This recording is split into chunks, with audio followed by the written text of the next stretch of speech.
তো হ্যালো বন্ধুরা, আবার একটা নতুন ভিডিও নিয়ে রিয়াকশন দিতে চলেছি। আজকে যে ভিডিও হতে চলেছে বন্ধুরা, ঘরে অভাব নেমে আসার 40টি কারণ। যে কি কারণে ঘরে অভাব নেমে আসে সেইটা নিয়ে আজকে রিয়াকশন করব। তো চলুন বন্ধুরা, ভিডিওটা দেখা যাক। আজকের এই ভিডিওতে আমরা জানবো ঘরে দারিদ্রতা আসার 40টি কারণ, মানে যে কারণগুলির জন্য ঘরে অভাব এবং সংসারে অশান্তি দেখা যায়। এই 40টি কারণ এমন রয়েছে যার জন্য খুব দ্রুতই দারিদ্রতা এসে পড়ে। তখন মানুষের কাছে পয়সা থাকে না, ইনকাম সে তো করে, ইনকাম করে সে বাইরে থেকে পয়সা আনছে, তবে ঘরে পয়সা জমা হচ্ছে না। আপনি 25-30 হাজার টাকা মাসে আয় করছেন, 15-20 হাজার টাকা আয় করছেন, অথবা 50-60 হাজার কিংবা লাখ 2 লাখ টাকা মাসে আয় করছেন। পয়সা ঘরে আসছে ঠিকই, কিন্তু সব খরচা হয়ে যাচ্ছে, ঘরে জমা থাকছে না। আর এই জিনিস নিয়েও মানুষ চিন্তায় থাকে, আর বেশিরভাগ মানুষ তখন ঋণে আটকে যায়।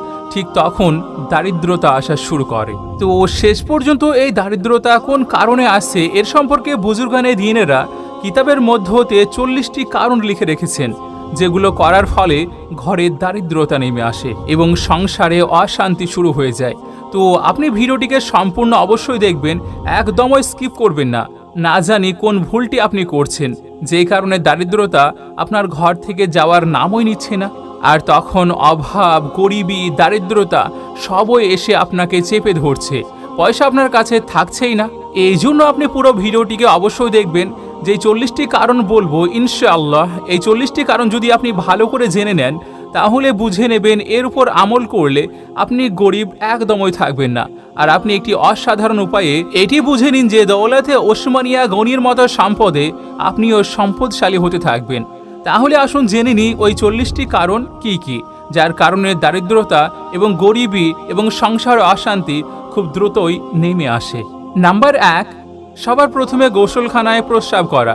আপনি দেখে থাকবেন অনেক মহিলা, অনেক বাচ্চারা বা অনেক ব্যক্তিরা যখন গোসল করার জন্য গোসলখানায় যায়, সেখানে প্রস্রাব করতে শুরু করে দেয়। তো যদি কোনো ব্যক্তি গোসলখানায় প্রস্রাব করে থাকেন, তাহলে বুঝতে পেরেছেন এর মাধ্যমে মানুষ খুব দ্রুতই গরিব হয়ে যায়। আজকের পর থেকে যেন আপনি কখনোই গোসলখানায় প্রস্রাব করবেন না। নাম্বার 2, ভেঙে যাওয়া চিরুনি দিয়ে চিরুনি করা। আপনি দেখে থাকবেন চিরুনির দাঁত ভেঙে যায়, তবুও মানুষ সেটি দিয়ে চিরুনি করতে থাকে, অথবা আয়না ভেঙে যায়, আবার ভেঙে যাওয়া আয়নাতেও মুখ দেখতে থাকে। তো কখনো যেন আপনি ভেঙে যাওয়া চিরুনি দিয়ে চিরুনি করবেন না। যদি আপনি ভেঙে যাওয়া চিরুনি দিয়ে চিরুনি করেন বা ভেঙে যাওয়া আয়নাতে মুখ দেখেন, তাহলে খুব দ্রুতই আপনি গরিব হয়ে যাবেন, দারিদ্রতা খুব দ্রুত এসে পড়বে। নাম্বার 3, ভেঙে যাওয়া জিনিসপত্র ব্যবহার করা। যেমন মনে করুন পানির গ্লাস আছে, অনেক ঘরের মধ্যে এমন হয় যে গ্লাসের কোনা ফেটে গিয়েছে, তা থেকে পানি ঝরে পড়ছে, ওই কোনাতে ময়লা জমে যায়, অথবা খাবারের কোনো বাটি বা টিফিন বক্স, অথবা আপনি যেটা থেকে খাবার খান, হতে পারে কোনো প্লেট বা সেটি ফেটে গিয়েছে বা এর কোনা ভেঙে গিয়েছে। তো এর মাধ্যমেও দারিদ্রতা খুব দ্রুত এসে পড়ে। তো ভেঙে যাওয়া জিনিস কখনোই ব্যবহার করবে না। যদি ভেঙে যাওয়া জিনিস থাকে তাহলে সেটাকে আপনি ফেলে দেবেন, ভালো জিনিস আপনি খাবার খাবেন, পান করুন ভালো জিনিসে। যদি আপনি ভেঙে যাওয়া জিনিসপত্র খাওয়া বা পান করার জন্য ব্যবহার করেন, তাহলে এর থেকে খুব তাড়াতাড়ি দারিদ্রতা এসে পড়বে। নাম্বার 4, ঘর পরিষ্কার না করা। আপনি দেখবেন হয়তো অনেকে যদি সকালবেলা ঝাড়ু দেয়, তাহলে সন্ধ্যা পর্যন্ত যতই ময়লা হোক এইভাবেই রেখে ঘুমিয়ে যায়, বা সকালে উঠে চা পানি পান করে কিন্তু ঝাড়ু দেয় না, ঘরের মধ্যে ময়লা থেকে যায়। তো আপনি যদি পরিষ্কার একদমই না করেন, এর মাধ্যমেও দারিদ্রতা এসে পড়বে।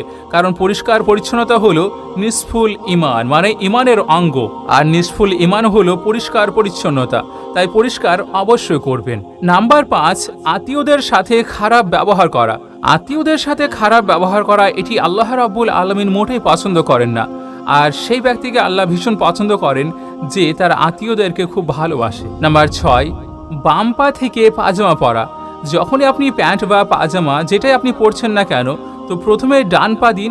অধিকাংশ লোকেরা কি করে, বাম পা ঢুকিয়ে দেয় আর বাম পা দিয়ে সেটিকে পরে নেয়। তো বাম পা বা বাম হাত দিয়ে যদি আপনি জামা বা পাজামা পরেন, তাহলে এ থেকেও দারিদ্রতা আসতে পারে। ডান হাত থেকে করুন, কারণ বাম হাত থেকে করা শয়তানের কাজ। আপনি ডান হাত থেকে বা ডান পা থেকে করবেন। আর যে কোনো কাজকে ডান দিক থেকে শুরু করবেন, কেননা এটি রাসূল সাল্লাল্লাহু আলাইহি ওয়াসাল্লামের একটি সুন্নত আদায় হয়ে যাবে। নাম্বার 7, মাগরিব থেকে ইশার মধ্যবর্তী সময়ে ঘুমানো। আপনি দেখে থাকবেন অনেক লোকজন মাগরিবের পর খেয়ে ঘুমিয়ে যায়, কিন্তু তারা জানে না যে মাগরিব আর এশার মধ্যে সময়ে ঘুমালেও দারিদ্রতা আসে। তো এদিকে আপনি ভালো করে খেয়াল রাখবেন। মাগরিব আর এশার মধ্যবর্তী সময়ে কখনো ঘুমাতে যাবেন না। এশার নামাজকে সম্পূর্ণ করে নেবেন, তারপর কিছু খেয়ে তখন নিশ্চিন্তে ঘুমাবেন। নাম্বার 8, মেহমান আসলে রাগ করা। আপনি দেখে থাকবেন অনেক ঘরে যখন মেহমান যায় তখন বলে, আরে ইয়ার মেহমান এসে পড়েছে, মেহমানদের তো বাঁধ ভেঙে পড়েছে।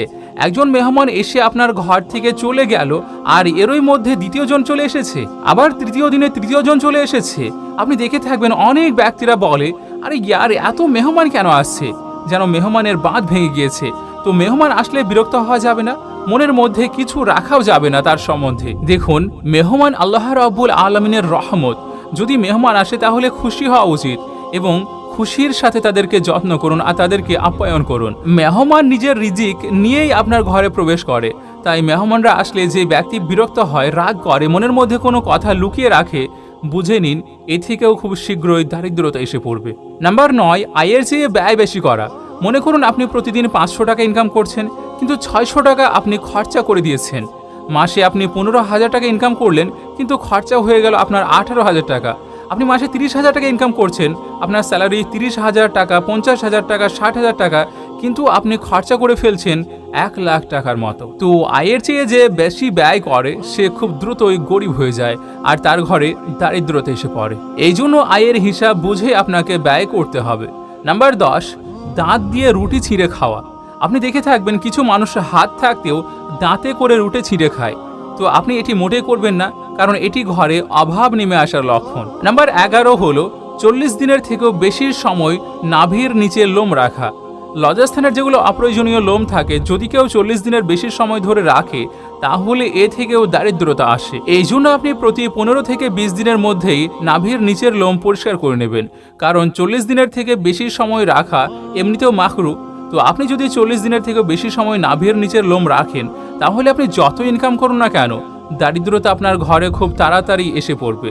তো এই বিষয়গুলো অবশ্যই খেয়াল রাখবেন। নাম্বার 12, দাঁত দিয়ে নখ কাটা। আপনি দেখবেন অনেক মানুষ বসে থাকলে দাঁত দিয়ে নখ কাটতে শুরু করে। তো দাঁত দিয়ে নখ কাটাও মাকরু। দাঁত দিয়ে নখ কাটলে কি হয়, দারিদ্রতা খুব দ্রুত এসে পড়ে আর আপনার পেটেও সমস্যা হতে পারে, কারণ নখে যে ময়লাগুলো থাকে সেগুলো ধীরে ধীরে আপনার পেটে জমা হতে থাকে। নাম্বার 13, দাঁড়িয়ে পাজামা পরা। যদি আপনি কখনো কাপড় বা প্যান্ট পরছেন তাহলে আপনি প্রথমে বসে পড়ুন, বসার পরে পাজামা পরুন, তারপর দাঁড়িয়ে ঠিক করে নেবেন। তো দাঁড়িয়ে দাঁড়িয়ে পাজামা পরলেও ঘরে দারিদ্রতা নেমে আসতে পারে। নাম্বার 14, নারীদের গোসলের পরে দাঁড়িয়ে কাপড় পরা। যখন নারীরা গোসল করে তো গোসল করার পরে বসে বসে কাপড় পরবে, দাঁড়িয়ে যেন কাপড় না পরে বা দাঁড়িয়ে যেন গোসল না করে। নাম্বার 15, ছিঁড়ে যাওয়া কাপড় শরীরে সেলাই করে নেওয়া। মনে করুন আপনার হাতা ছিঁড়ে গিয়েছে, কনুয়ের কাছে ছিঁড়ে গিয়েছে, আপনি শরীর থেকে কাপড় না খুলে এভাবে বসে বসে কাপড়কে সেলাই করছেন, মানে কাপড় আপনি শরীরেই পরে আছেন আবার সেটা সেলাইও করছেন। তো এমনটা করলেও দারিদ্রতা আসে। তাহলে আপনার প্রথমে যে পরনের কাপড় সেটিকে খুলে ফেলবেন, তারপর সেটিকে সেলাই করবেন। নাম্বার 16, সকালে সূর্যোদয় পর্যন্ত ঘুমানো। সকালে সূর্য ওঠা পর্যন্ত ঘুমিয়ে থাকা। আপনি দেখে থাকবেন অনেক ঘরের বেশিরভাগ মানুষেরই ফজরের নামাজ নিয়ে কোনো চিন্তাই থাকে না, বরং তখন তারা আরাম করে ঘুমায়, কারণ রাতে তো তারা কম করে হলেও 12টা, 1টা, 2টা পর্যন্ত জেগে থাকে। এইবার পরের দিন যখন ওঠে তখন 8টা, 9টা বেজে যায়। তো যদি আপনি একজন মুসলিম হন তাহলে আপনি ফজরের নামাজ পড়বেন। ফজরের নামাজের জন্য উঠুন, কারণ ফজরের সময় হলো সেই সময় যখন দৈনন্দিন কাজকর্ম শুরু হয়, রিজিক বিতরণ করা হয়, আর আপনি থাকেন ঘুমিয়ে। আপনি কি শোনেননি যে জেগে থাকবে সে পাবে, যে ঘুমাবে সে হারাবে? তো এই জন্য আপনি যদি সূর্যোদয় পর্যন্ত ঘুমান তাহলে খুব শীঘ্রই আপনার ঘরে দারিদ্রতা এসে পড়বে, পয়সা আপনার ঘরে জমা হবে না, আপনি যতই ইনকাম করতে শিখুন না কেন। যদি আপনারা অমুসলিমদেরকে দেখেন, তারাও ফজরের আজানের পূর্বে উঠে পড়ে, তারপর নিজেদের ঘর ঝাড়ু দেয়, পানি দিয়ে নিজেদের ঘরকে ধৌত করে। তারাও এটা জানে যে ফজরের আগে উঠতে হবে, কিন্তু আজকের আমাদের মুসলমানরা আরাম করে ঘুমাচ্ছে, ফজরের নামাজের খোঁজই নেই। সূর্য উদয় হয়ে যাওয়ার পর ঘরের মানুষজনরা যখন ডাকে তখন ওঠেন। আপনি এমনটি করবেন না। নাম্বার 17, গাছের নিচে প্রস্রাব করা। মনে করুন কোনো গাছ আছে যেটি ছায়া দান করে, তার নিচে বসে আপনি আরাম করে প্রস্রাব করছেন। তো গাছের নিচে প্রস্রাব করলে দারিদ্রতা আসে, গাছের নিচে প্রস্রাব করা থেকে বিরত থাকবেন। নাম্বার 18, বায়তুল খালায় কথা বলা। বায়তুল খালা হলো টয়লেট। ল্যাট্রিনে যাওয়ার সময় অনেক লোকেরা ফোনে কথা বলে, বা কেউ বাইরে আছে বাইরে থেকে কথা বলছে আর সে ভিতর থেকে কথা বলছে। ফোনে কথা বললে টয়লেটে যাওয়ার পর আপনি কথা বলবেন না, যদি কথা বলতে হয় তাহলে বাইরে এসে বলবেন। টয়লেটের মধ্যে কথা বললে খুব দ্রুত দারিদ্রতা আসবে, তো সেই জন্য টয়লেটে কথা বলা থেকে বিরত থাকুন। নাম্বার 19, উল্টো করে শোয়া। মানে অনেক লোকেরা আছে উবু হয়ে শুয়ে থাকে, তো উবু হয়ে শুয়ে পড়লেও দারিদ্রতা আসে। শোয়ার যে সুন্নত পদ্ধতি রয়েছে তা হলো এই যে ডান পাশে আপনি আরামে ঘুমাবেন, ডান কাঁধে ভর দিয়ে শোয়া, এটা হলো সুন্নত পদ্ধতি। আর এ থেকে আপনি অনেক শান্তিও পাবেন, আপনার বডিও আরাম পাবে, আর অনেক অসুখ থেকেও আপনি মুক্তি পাবেন। তো যে ব্যক্তিরা উবু হয়ে ঘুমায় এভাবে ঘুমালেও ঘরে দারিদ্রতা আসে। নাম্বার 20, কবরস্থানে হাসাহাসি করা। অনেক ব্যক্তিকে আপনি দেখে থাকবেন যখন তারা জানাজায় যায় তো ওই পাশে মাইয়াতকে দাফন করছে আর এ পাশে কবরস্থানে দাঁড়িয়ে কথা বলাবলি করছে, কখনো রাজনীতির কথা, কখনো দুনিয়াবি কথা, তো কখনো এর ঘরের কথা, ওর ঘরের কথা। তো এভাবে বলতে বলতে অনেক লোকেরা কবরস্থানে হাসাহাসি করে। তো কবরস্থানে হাসা নিষেধ করা হয়েছে। যদি কোনো ব্যক্তি কবরস্থানে হাসে তো ওই হাসার জন্যই তার ঘরের দারিদ্রতা এসে পড়ে, মানুষ বরবাদ হয়ে যায়। নাম্বার 21, পান করার পানি রাতে খোলা রেখে দেওয়া। মনে করুন কোনো কলসি বা জগ বা কোনো ডিব্বা রয়েছে আর আপনি সেটা খোলা রেখে দিয়েছেন যা থেকে আপনি পানি পান করেন। তো যেটাতে আপনি পানি পান করেন সর্বপ্রথমে আপনি সেটাকে ঢেকে রাখবেন, তারপর ঘুমাতে যাবেন। আর আপনি যদি পান করার পাত্র খোলা রেখে দেন তাহলে এর থেকেও দারিদ্রতা আসবে। নাম্বার 22, রাতে ভিখারিকে কিছু না দেওয়া। মনে করুন রাতের বেলায় কোনো ফকির এসেছে, তো তাকে কিছু না কিছু আপনি অবশ্যই দিয়ে দেবেন। রাতে তাকে মানা করবেন না, তাকে নিজের ঘরের দরজা থেকে খালি হাতে ফেরাবেন না। নাম্বার 23, মনের মধ্যে বাজে বাজে চিন্তা ভাবনা নিয়ে আসা। অনেকের মনের মধ্যে বাজে বা খারাপ চিন্তা চলে আসে, তো এই বাজে চিন্তা থেকেও আপনি বিরত থাকবেন, কারণ এ থেকেও দারিদ্রতা আসে। নাম্বার 24, বিনা অজুতে কোরআনুল কারীম পড়া। বিনা অজুতে কোরআনুল কারীম পড়া এমনিতেও হারাম। যদি কেউ এইভাবে রোজ কোরআন শরীফ পড়ে, মানে অজু না করে, তো এই পদ্ধতিতে কোরআনুল কারীম পড়লেও ঘরে দারিদ্রতা নেমে আসে। তো এ থেকে আপনি অবশ্যই বিরত থাকবেন। যখন এই কোরআনুল কারীম পড়বেন অজু অবশ্যই করে নেবেন। নাম্বার 25, প্রস্রাব করার সময় কথা বলা। অনেক লোকেরা প্রস্রাব করার সময় কথা বলে।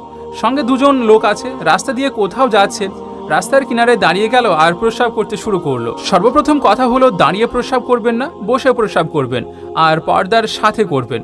তো প্রস্রাব করার সময় কথা বলবেন না। যদি আপনি এইভাবে কথা বলেন তাহলে এ থেকেও দারিদ্রতা আসে। নাম্বার 26, হাত না ধুয়ে খাবার খাওয়া। বাইরে থেকে এসে বললেন খাবার নিয়ে আসো, আর আপনাকে খাবার দেওয়া হলো, আপনি সেটিকে খাওয়া শুরু করলেন। তো যখনই আপনি খাবার খাবেন হাত অবশ্যই ধুয়ে নেবেন, কারণ আপনি কাজ করে বাইরে থেকে আসছেন, হাতের মধ্যে জীবাণু থাকে, আর আপনি যখন এইভাবে খাবারে হাত দিয়ে দিলেন তখন ওই জীবাণু ওই আপনার পেটের ভিতরে চলে যায়, যা থেকে অসুখের সৃষ্টি হয়। তো যখনই আপনি খেতে বসবেন তার আগে হাত অবশ্যই ধুয়ে নেবেন। হাত ধোয়ার পরে তোয়ালে কিংবা গামছা দিয়ে মুছতে হবে না, এইভাবে খাবার খেতে শুরু করবেন। তো হাত না ধুয়ে খাবার খেলেও দারিদ্রতা এসে পড়ে। নাম্বার 27, নিজের সন্তানকে উপহাস করা, নিজের সন্তানকে ছোট করা। আপনি দেখে থাকবেন অনেক ঘরে মহিলারা আছেন, অনেক লোক আছেন যারা নিজের সন্তানকে গালি দিতে থাকে, উপহাস করতে থাকে, তুই এমন করিস অমন করিস, কাজ করতে যাস না, গালি দিতে থাকে। কেউ কেউ আবার সন্তানদেরকে অভিশাপ পর্যন্ত দেয়। তো সন্তানকে খারাপ কথা বলা, গালি দেওয়া, এর থেকেও ঘরের দারিদ্রতা আসে। এসব থেকে আপনি বিরত থাকবেন। নাম্বার 28, দরজায় বসে থাকা। অনেক ব্যক্তিদেরকে আপনি দেখে থাকবেন বেশিরভাগ গ্রামে যারা অবসর থাকে, তো তারা নিজের নিজের ঘর থেকে বের হলো আর দরজায় চাদর পেঁচিয়ে বসে গেল, আর দরজায় বসে বসে কেউ আসছে তা দেখতে শুরু করে। তো দরজায় বসলেও এ থেকে দারিদ্রতা আসে। আপনার যদি কোনো কাজ না থাকে আপনি ঘরে থাকুন, কলেমা শরীফ পড়ুন, দরুদ শরীফ পড়ুন, তা না করে আপনি বসে পড়লেন দরজায়, কোনো লেডিস যাচ্ছে, কেউ যাচ্ছে, তা আপনি দেখছেন। তো এভাবে দরজায় বসা, এ থেকেও দারিদ্রতা চলে আসে। নাম্বার 29, রসুন আর পেঁয়াজের ছোলা পুড়িয়ে ফেলা। মানে রসুন এবং পেঁয়াজের যে খোসা থাকে সেগুলোকে পুড়িয়ে ফেলা। তো আপনি এগুলোকে মোটেই পোড়াবেন না, এগুলো পোড়ানো থেকে বিরত থাকবেন, কারণ এটি ঘরে দারিদ্রতা নিয়ে আসার লক্ষণ। নাম্বার 30, ফকিরের কাছ থেকে রুটি বা অন্য কোনো জিনিস ক্রয় করে তা ব্যবহার করা। নাম্বার 31, ফুঁ দিয়ে প্রদীপ নিভানো।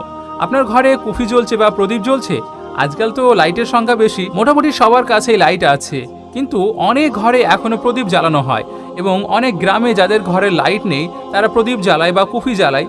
তো যখনই আপনি প্রদীপ জ্বালাবেন সেটা ফুঁ দিয়ে নেভাবেন না, বরং হাত দিয়ে বাতাসের মাধ্যমে নেভাবেন। ফুঁ দিয়ে প্রদীপ নেভালেও দারিদ্রতা আসে। নাম্বার 32, বিসমিল্লাহ না পড়ে খাবার খাওয়া। অনেক লোকেরা কি করে, খাবার খেতে বসে আবার খাবার খাওয়া শুরু করে দেয়। দেখুন, যখনই আপনি খাবার খাওয়ার জন্য বসবেন তো বিসমিল্লাহ ওয়ালা বারাকাতুল্লাহ অবশ্যই পড়ে নেবেন। যদি মুখস্থ না থাকে তাহলে শুধুমাত্র বিসমিল্লাহ পড়ে নিন, কারণ বিসমিল্লাহ তো সবারই মনে থাকে।